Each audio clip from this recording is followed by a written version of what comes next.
hostel's about 400 yards that way. I've got a PD setup location in an abandoned mine not too far from here. But we really got to get going now. Oh, shit. Come on, man, you gotta go. Fucking pouch is coming loose.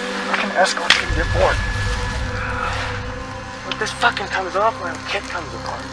Fall apart like Tucky and the dog. Alright, let me take a look at it. Let me take a look at it. Alright. Come on. Let me see it. Now follow. Is this a zip tie? Yeah? How many zip ties did you use to put this together? Does it matter? Oh shit. Oh no.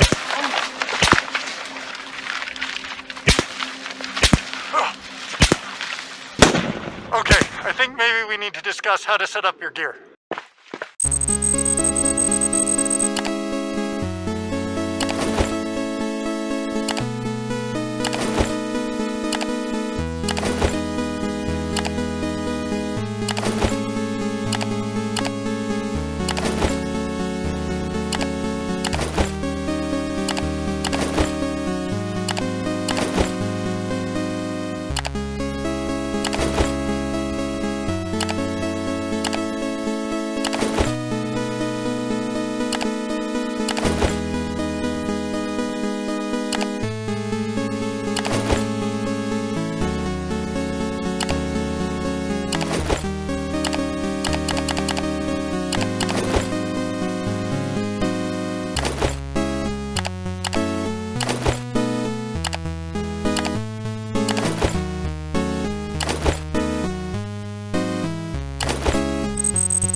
Alright, so we're going to start by going over my equipment. Now, I've been going INAWOODS for a couple of years, and aside from that, I have absolutely zero useful credentials. So keep that in mind, because as far as LARPers go, I'm like right up there at the top.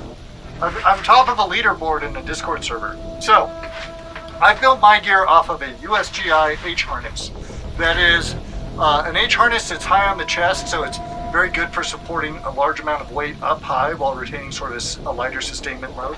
I have 3 magazine pouches that are double stacked. That holds 6 30-round magazines, 180 rounds, plus whatever I have on my belt, in my gun, and in my pack. There's enough space in here to thread chem lights or NIR chem lights into the molly, so that's a good place to keep them. Keep an extra 2 or 3 or 4 on me at all times. Going a little further around, I've got this pocket where I keep just spare general purpose equipment. Usually that's where my binos sit.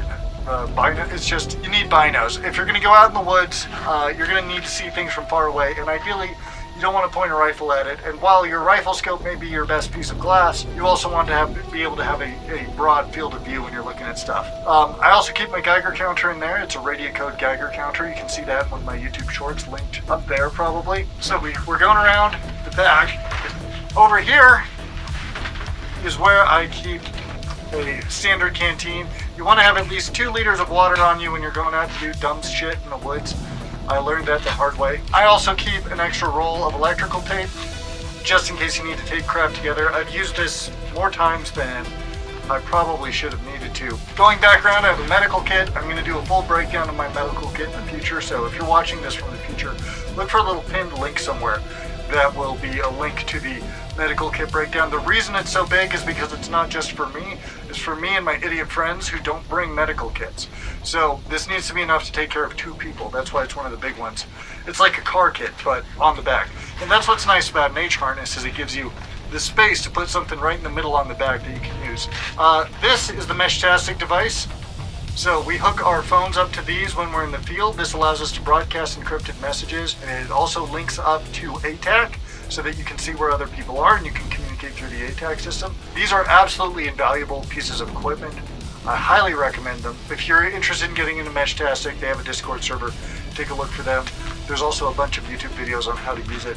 I'll be probably going to make one in the future, so look for the thing if you're seeing it from the future. If there's not a thing, I haven't gotten around to making the video yet. Another 1-liter canteen goes on this side. This one came with the gas mask, so the gas mask will actually fit onto the canteen right here, so that way you can drink even in a hostile environment. This pocket then, I keep a multi-tool. Again, something that's proven completely invaluable. Having a standard knife is great. I keep one of those on my belt. Standard knife. But a dedicated multi-tool is going to do you a whole lot better you're going to find a use for it. Let me put it that way. It's a good idea just to have a multi-tool and a decent one if you can afford it. And then we go all the way back around and we get the 2 magazine pouches. So each one of these holds a double stack of 30 round magazine. Scooting up a little bit, this is where it gets a little more interesting.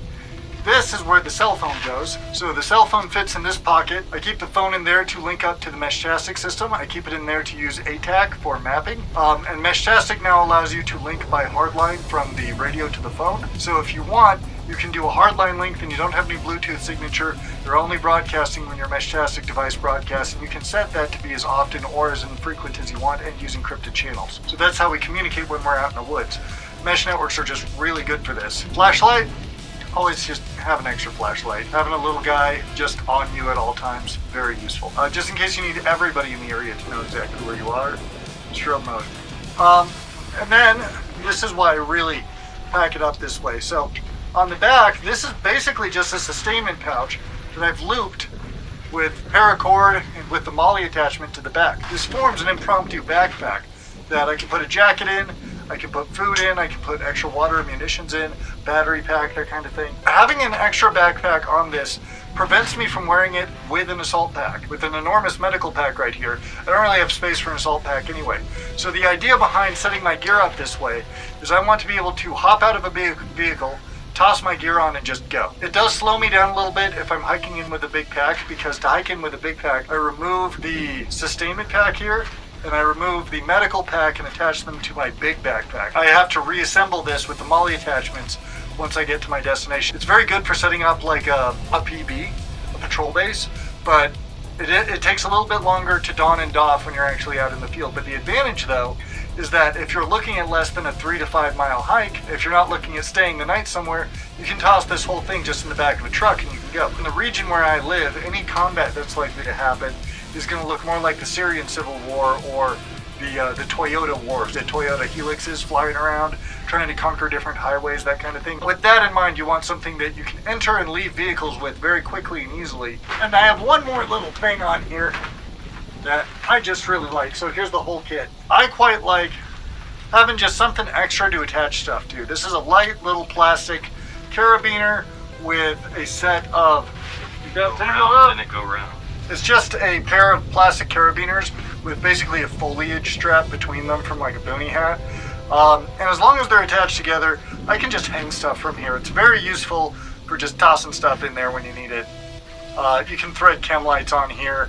I use it to attach sunglasses, that kind of thing. Having an extra cord around to attach stuff to the body that doesn't stick out too far and get snagged on stuff is really useful. And that's all this is.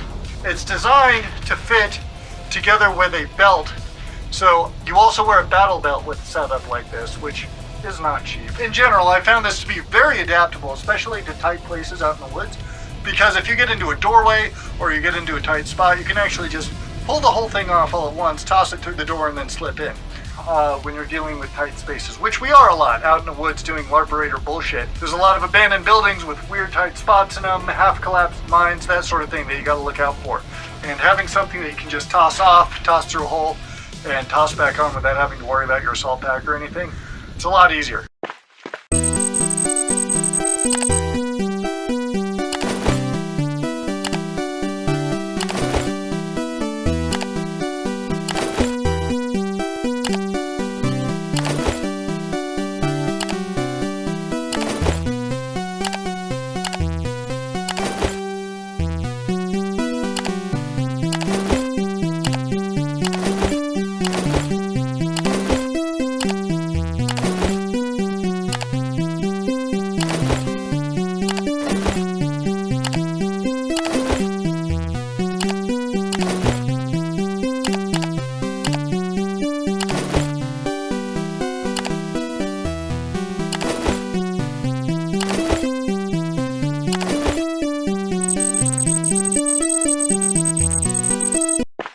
I've done quite a bit of camping. I've been kind of doing LARPs in the woods with gear. Couple of years. This one is a British PLCE, personal load carrying equipment.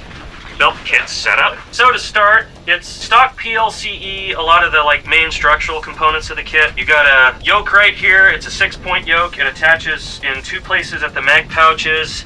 And then you've got on the belt here, I have a padded hip pad. This right here, it was kind of more of a luxury item, and not everybody who got issued PLCE got that. Also, you'll note I have a belt extender. This thing is essentially, I took an Alice belt extender, took off one of the clips because apparently 2.5-inch British and American Nexus clips are not compatible.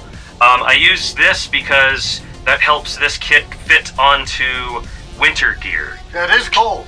It is cold. At my right hand, I have 2 3 magazine pouches. In those, I've got 6 30-round magazines. Fairly self-explanatory. 6 30s on this side and 3 on this one. So I'm carrying 9 magazines, which is... one of them's going to go in the gun, of course, right away. So I carry 8 magazines on person, and that's 240 rounds. Excessive, but this is a bit of an excessive rifle. To be frank, I'm kind of thinking if I can put an FRT in that, auto rifle. A super safe rifle. Super safe rifle. Super safe. Yep. For us. From there, I've got a bayonet. This is just a M7 type bayonet in a scabbard that I've tied to the original scabbard that the PLCE kit came with. This fits a different type of bayonet inside of it. I just used it for support, so I don't have to fiddle around with tying this stupid thing to my leg anymore. A lot of times, you might see on one of the videos, I'm gonna, be tying and untying that from my leg with a different type of kit. That's to kind of prevent that from being a conundrum and to make it so I can just take this on and off with less hassle than possible. Down from there, this is a dump pouch. Fairly simple. This one's like Condor, very cheap kind of thing, but nice to have right there because since I shoot left-handed, I'm going to be mostly taking magazines off and throwing them right there at my right-hand side. It's very convenient to have there. It's the most convenient. Convenient. Nobody's ever quite come up with as convenient of a place to put a dump pouch on a PLCE belt rig. It's right there. I will do these 2 in tandem. These are my water bottle pouches. In them, I've got a pair of canteens, and in this one particularly, I have elements of a cook set. So this is a stove stand for the canteen pouch. I have a lid, and in here is the USGI butterfly handle canteen. This just stacks up like this. That right there is a good place to cook your cup of joe or soup or whatever.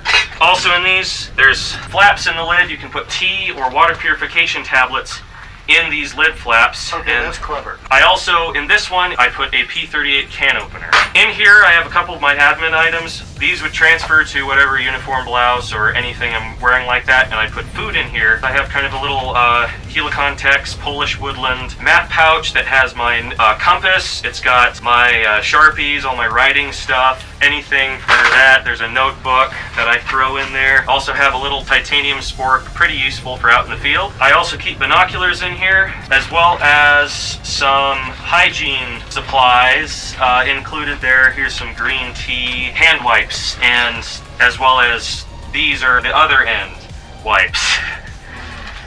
Hygiene stuff. And then this would of course go in a pocket. That's just a snout rag and a flashlight. The last significant part of this kit, this right here, you can see it has a cross on it. This is where I keep a rather bare bones trauma kit. What this is it's an individual officer's patrol kit from North American Rescue, along with a pair of shears that I've stuffed into an ACU carrier. Self-explanatory. I'll probably go over it in a medical kit for minimalist stuff. I do have a boo-boo kit, but that goes into an assault pack that this is designed to pair with. Lastly, I have a raincoat paracorded so that it sits on top of these pouches. Weather out here doesn't wait for you, and it definitely doesn't make any considerations as to whether or not you've left this in the truck, so it's best to just keep it on you. It doesn't have a backpack position. It sits low enough that I can put on my USGI assault pack. It just rides right on top of it. One last thing.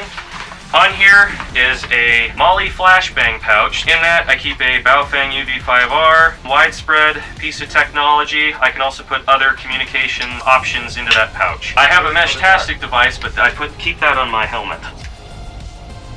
And that's a Tracker T1000E Mesh-tastic device. It doesn't give you as much range as one of the Muzis like I have, but it's very effective. The War Rig. The War Rig. The autism rig. The autism rig. The most faded DPM you will ever see. This will get replaced within like a month.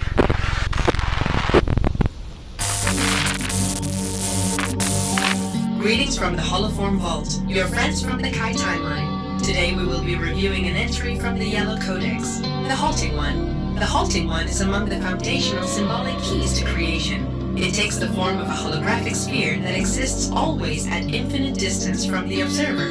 While not technically physically manifested into the universe, this symbolic key falls short only by technicality.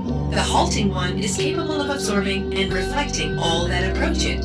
This includes individuals, objects, civilizations, or entire timelines. The symbolic form representing the halting one is the double octagon. It was first codified in 2179 by the seventh clone of Dr. Jacob Geller. The formal entry into the Codex occurred 2 years later in 2177. This has been an educational broadcast. Please subscribe to our retro-temporal broadcasts for more. As we approach the point of final fusion between the Lambda and Chi timelines, a period you'll have just completed as your first documented bifurcation event, additional eyes will be crucial to maintaining stability. Please continue watching. Do not delete this information. Subscribe.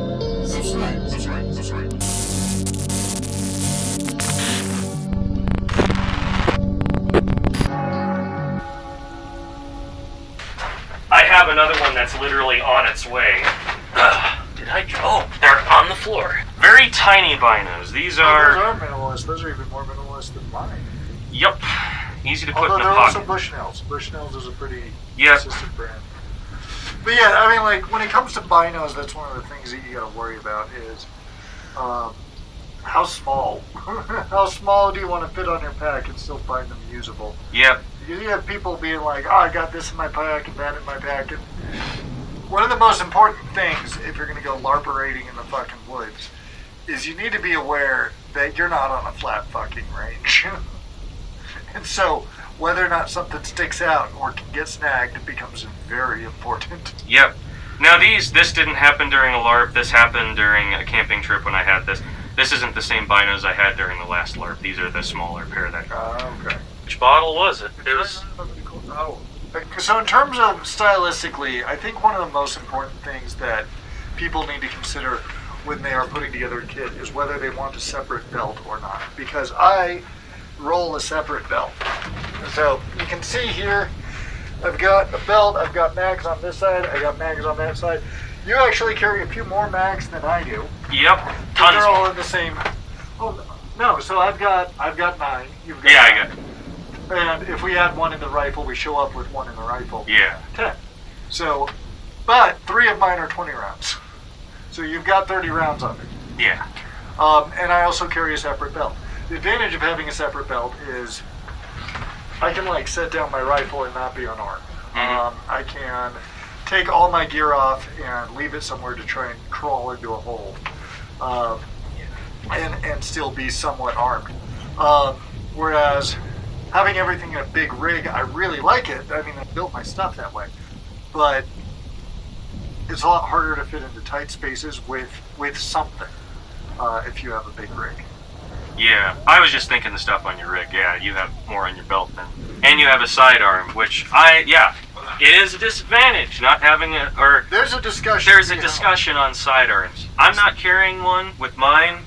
I'm kind of thinking about, but dithering about maybe having a sidearm on a chest holster so it doesn't get in the way of that at all. Because even a drop leg is not going to work with my kit. Yeah.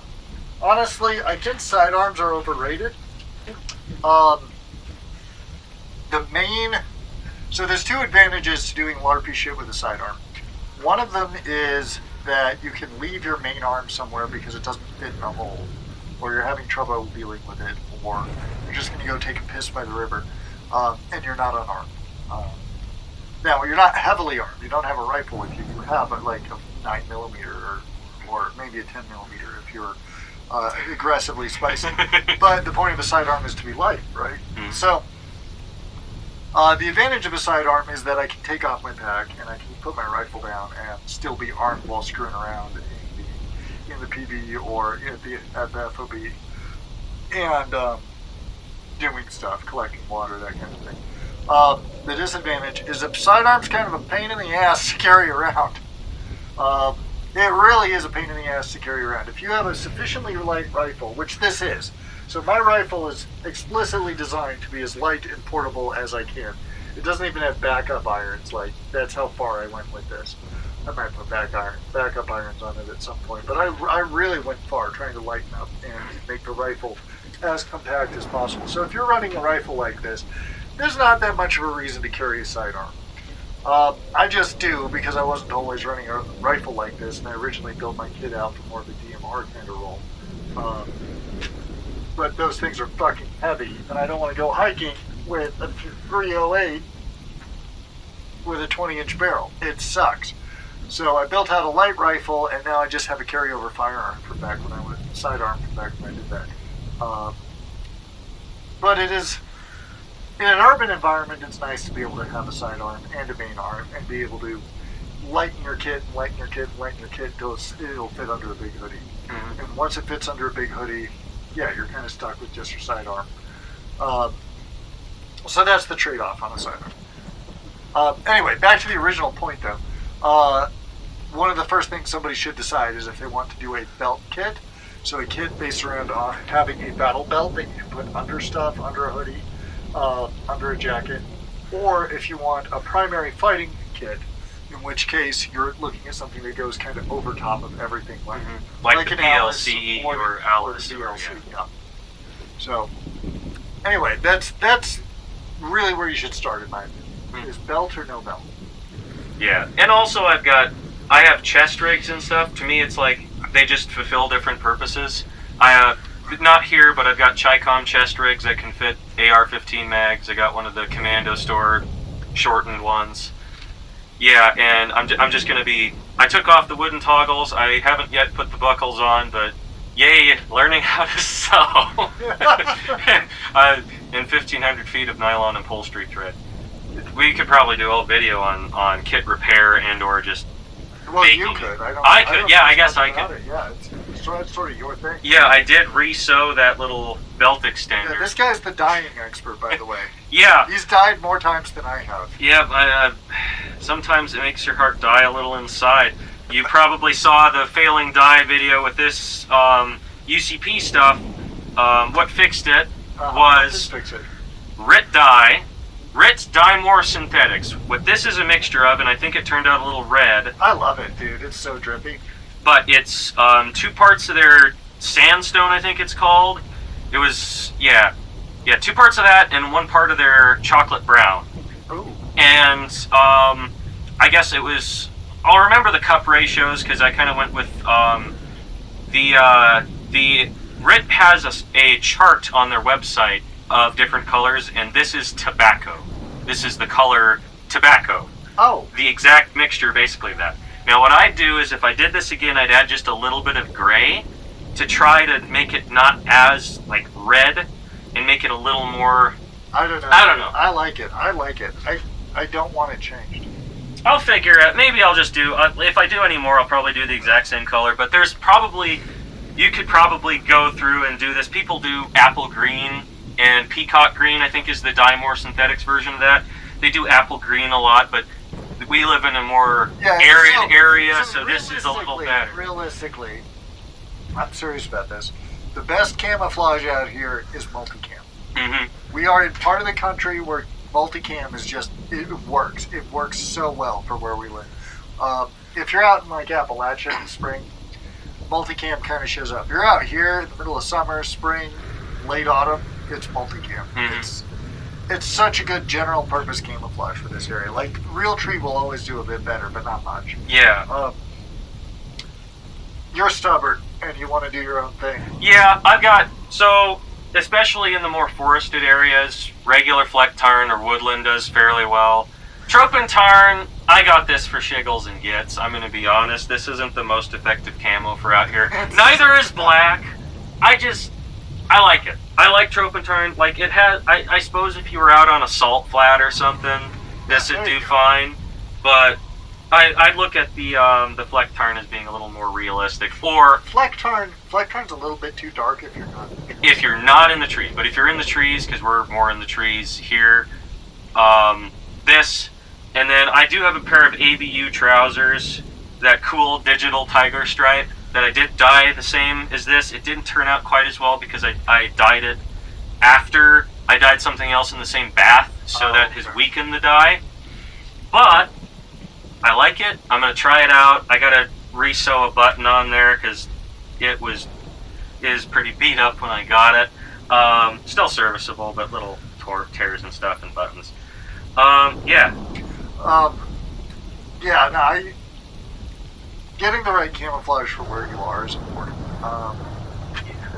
I love your I might. camo. I'm still. If I can find a UCP M65 field jacket, I'm turning it this color.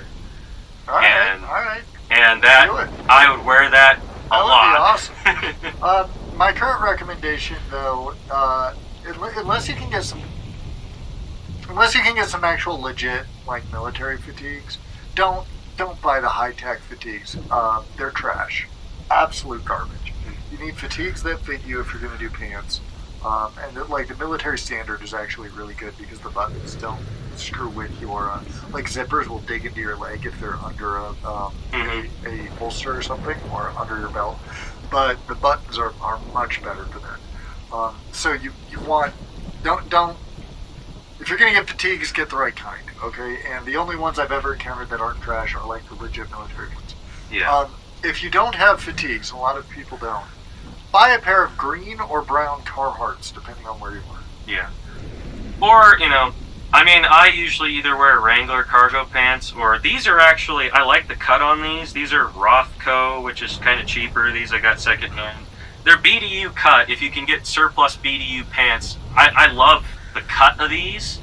I like the little, near the bottom, you get the little blousing. I always tie these exactly so that it fits between the top of my foot and my heel, so I can just slip on, slip off, but it still doesn't ever go below the shoe.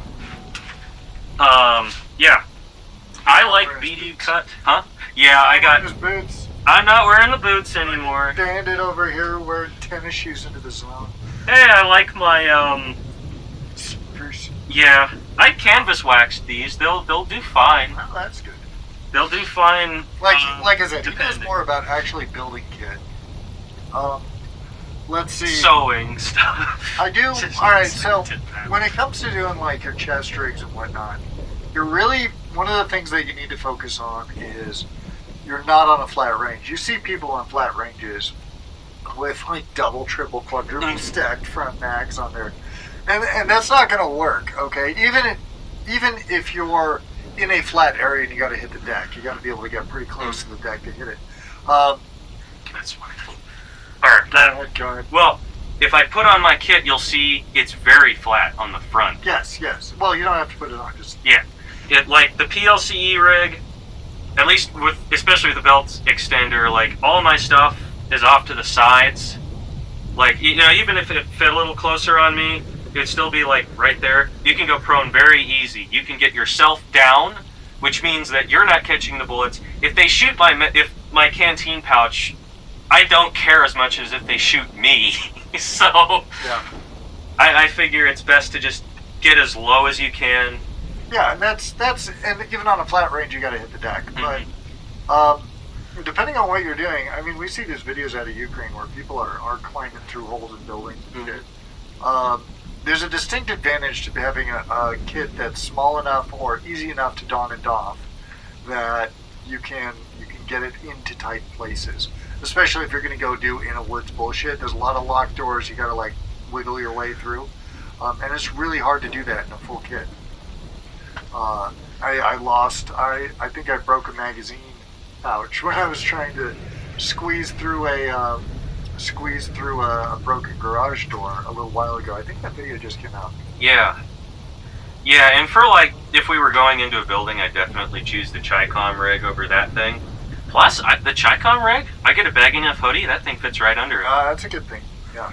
Can you get to the magazines while it's in the hoodie, though? We'll have to pull the hoodie up, of course, or if it's front zip, yeah. Yeah, it's another thing that matters, concealability. Do you want it concealed or not concealed? If Yeah. it's not concealed, you can carry more stuff. I mean, my H harness is not concealable. It goes on top of the jacket. But the belt can be concealed. And if you need to look like a civilian, if you run through more than 100 rounds, you're in trouble. Yeah, it depends. That thing is, the PLCE rig is definitely a loud and proud rig. Like, I'm out here doing stuff, that thing's not even really going to fit very well in a rucksack. If I was going to do stuff that I wanted to conceal, I'd bring the Alice pack, a bright orange vest, and... Bright orange vest. Bright orange vest, and the Chi-Com rig. The Chi-Com rig, I can fold up, throw in the pack, put on the bright orange vest, and depending on what state or province you're in, slap a 10-round magazine in this, and this is a hunting rifle. I'm out here hunting. Yeah, technically I think that hurts. Yeah. Although I mean, that thing was built by somebody else for shooting gophers, so... Well, it really... So it doesn't have an adjustable stock. Nope. It does have a muzzle device, I think. Well, it's just a flash hider. I've got a little... Yeah, but that counts as a muzzle device. Yeah. And then it's also... Yeah, it's a pretty good one. Yeah. We'll do a full rifle breakdown. We will. I think that'd be fun. I guess one thing... I'm going to put this out. One thing that might be lacking in your kit, and my belt kit specifically, but not in my full kit, is a way to deal with rifle malfunctions, particularly a squib or something like that. A squib is the solution is to put your rifle away and leave it home. Leave it there. I mean, yeah, you can't pound it out. Yeah. But that's not something you're doing in a firefight. Not something you're doing in a firefight, but it is something you could do and you might have to do on the field. Because one thing I have in here is I do have one of those USGI cleaning kits in the buttstock of the rifle. Is the cleaning kit tough enough to deal with a squib? Yeah, this is a sectional, I forget if it's aluminum or steel rod, but it's a sectional rod. I know, but will it snap if you try to... I guess I don't know if you try to pound a squib out, but at the very least it will allow somebody to deal with cleaning the rifle or dealing with a malfunction. Yeah. And it's something that can be more of a squad level, like you could have one guy who carries... One guy has something. Yeah. I got the brush. You can tell I've used the brush. I actually haven't used this much. I've got better rods. This might be possible to pound out. Yeah, it's fairly solid. And then this is my backup iron sights option. Is I have 2 Allen wrenches in here, and I have to take this off, and then put it back on. Yes, it's slow, but if this broke and I had an hour or something, like if I made it to the end of whatever firefight, I could. Okay. I got iron sights. Counter offer. Have you ever considered getting a quick detach mount? Yes, but that's money that I don't quite have yet. It's not that much money. It's cheaper than most of your kit. It's something that I will consider later for that, but for right now, I do have the tools to take the scope off and reattach, because I mean, worst case scenario, you can take the scope off. Yeah, worst case, this is somehow this optic gets busted, and I'm shit out of luck. This just means that for the firefight I'll be out, but I might not be out for, like, the patrol. Oh, you might also be able to get one of these top mounts that can put a red dot on it. Yeah. So that I've thought about that, but yeah. That might be worth it. LPVO does okay. Like, it looks a little weird at one times, but... The idea is that if your LPVO goes out, you've got something in there. That's true. It's something I'll consider, I mean, but... that's kind of what I have. That also means buying a red dot. Fair enough. That would be much more expensive than just buying a quick detach. Yeah. I put a quick detach on my DMR setup, but yeah, it's just such a... My DMR is too big and too fucking heavy. This thing's...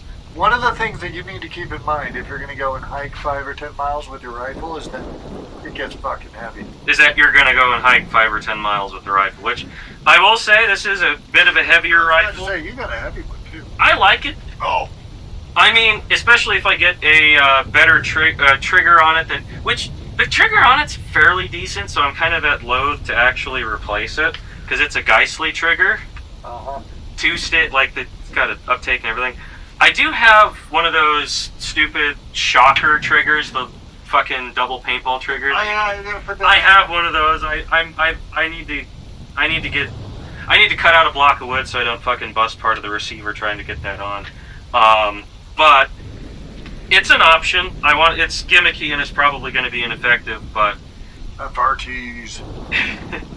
it'd be funny. Yeah. Yeah, mine's just super light. You need to get a flashlight on yours. I do. That is next on the agenda is a flashlight. So, yeah, mine's a 13.6? Yeah, 13.6 inch barrel. God, I love the Jackal, guys.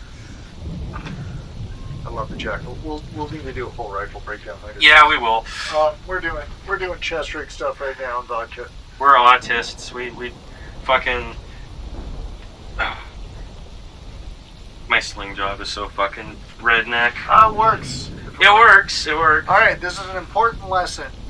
If it's stupid and it works, it ain't stupid. Learn your knots, boys. Especially the double sheet bend. That knot has helped me through so much. It's more secure than a square knot. Way more secure than a square knot. That's not hard. Yeah. Square knots are trash. But everyone knows how to make them. Yep. Let's see. I think that's most of it. Anything else you want to bring out? I didn't see a flashlight on yours. Oh, I had that little. There's a flashlight in yours. In mine, and that's like I said. Food will go in that pouch, and some of the things like the admin thing will probably go into one of my cargo pockets. And that flashlight, I like to keep it in this breast pocket or one of these, Yeah. so I can pop it out. One of the advantages of that rig type is it does give you a little bit more access to the pockets on top. Yeah. Because I don't have access to any pockets that would be here. It's all covered and clicked together. Let's see. I usually leave the sustainment pack, the assault pack part of it, empty until I need to actually put something in it, and often that ends up just being a rain jacket. Mm-hmm. Wondering if maybe I should rig the rain jacket to it some other way. I like external for the simple reason of then I can put the rain jacket on it when the jacket's still wet and worry less about it doing things to other things in my kit.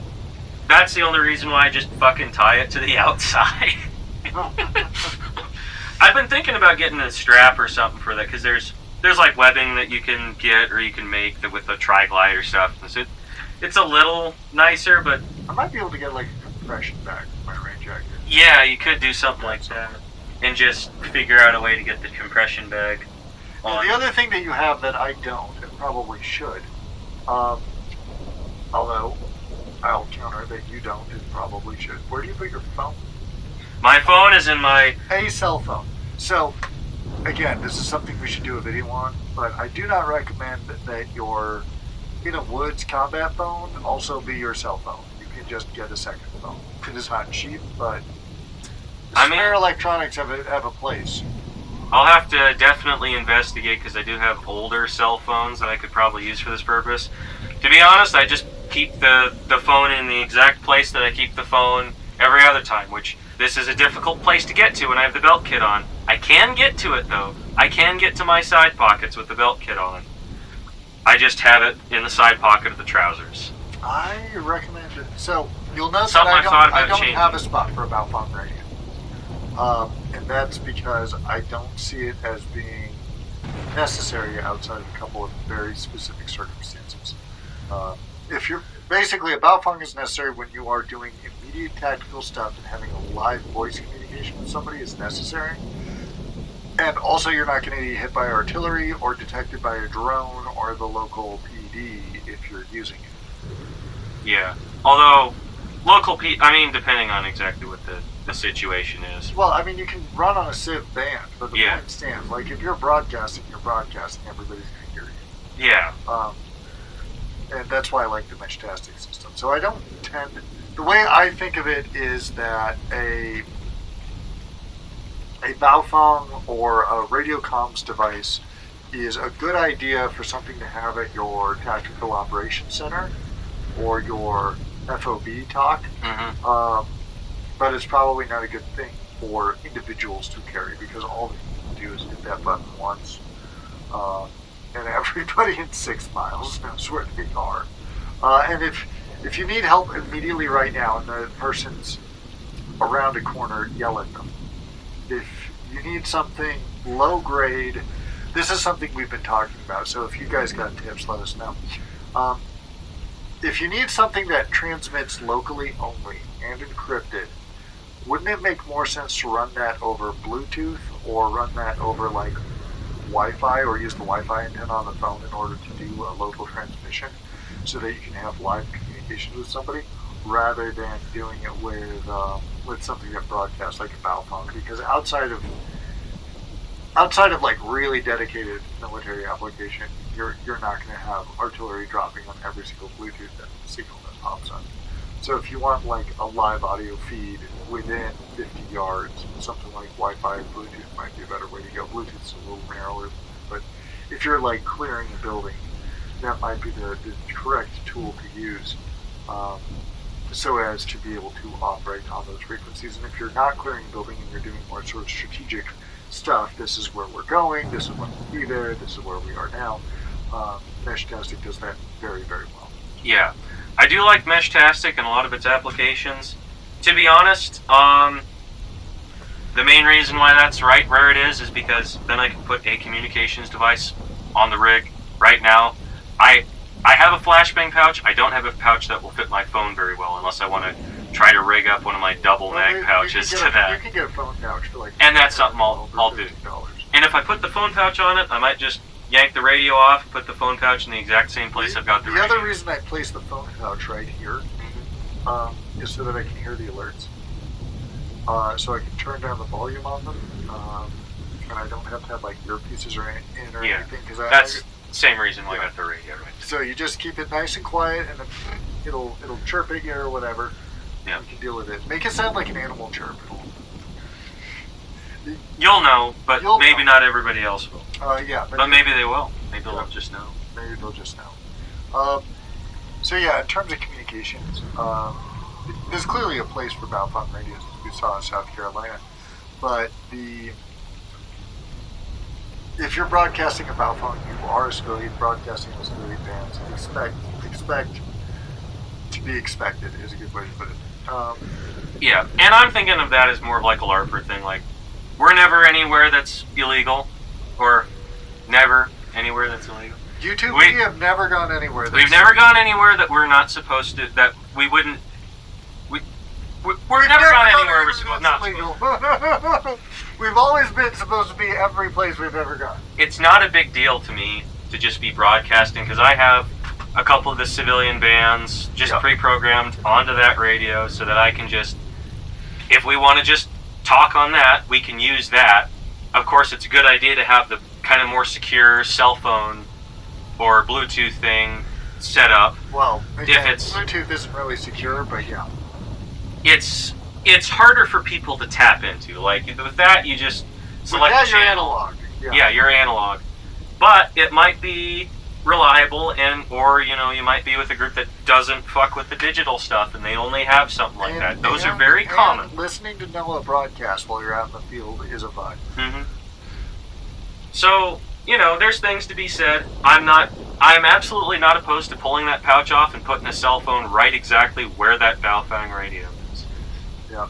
But then the other bit of it is, if you're going to run a cell phone, you kind of got to know what you're doing, because every single tech company and their mother and every AI system they control is going to be trying to tickle your anus with their information probes to try and get everything out of you that they can. So this is why I run a separate electronic device with this type of nonsense. I was motivated to get an additional proper encrypted off-grid phone or variant thereof. Yeah. And there are ways to do it. It's just very tricky, and you kind of got to know some people. But worst case scenario, you get a Google Pixel, you run Graphene OS, and that's a huge first start. Yeah. Because the basic systems, you are the product. They are pulling data from you constantly, and they are, anywhere you go is registered, anyone you talk to is registered. It all goes into their personality database files that Palantir gets access to. So, yeah, the recommendation is have a spare cellular device. You're out here saying they'll tickle your bum. Meanwhile, I just say they fuck you in the ass and they don't even give you a reach around. Or is that the government more than tech companies? I don't know. To be honest, they're the same people. I was about to say, we have reached the point. They're the same people running it. As much as I don't want to get political, we have reached the point. We're reasonably speaking. Our government is a fruitful marriage of the corporate and the governance or apparatus. And as a byproduct of that, anything corporations have access to, the government has access to. Yeah. So it's like libertarians got everything they wanted, but also nothing they ever wanted. Thanks, I hate it. There's a reason I'm no longer a libertarian. But yeah, so chest rigs, thank you for joining us. We'll do another gear breakdown at some point. We'll see what we do. I think the chest rig is like the most complicated part of your kit. Chest rig and the rifle are always the thing people spend the most time on. We'll do $10,000 night vision next. We could do very basic personal protective equipment. I mean, there's, I guess, knee pads, and then I have a helmet. I guess I'm the only retard in our group wearing a helmet. I kind of already did knee pads. Yeah, you did. I do wear a helmet. Yeah. When we're underground. I'm debating between like the skull crusher and still trying to like zombify or mutilate or Bubba the poor Yugo helmet. Yeah. We'll do helmets at some point. There's a lot to say about helmets. We'll do helmets at some point. Yeah. My Nom helmet. It's Austrian. The shell's Austrian. Right. I just got a repro thing and wrote crap on it. I like the brown side out for fall winter here. I mean, a lot more. There's a reason I wear multi. Yeah. I should almost get some multicam shit. Later, it's more expensive. UCP shit's a dime a dozen. That's why I do this. It's hassle. Dyed UCP is drip. Yeah. Alright. And it seems, well, we should do NIR compliance of this stuff at some point. Oh, we do need to do that. Alright, you guys have a good night. Thank you for joining us.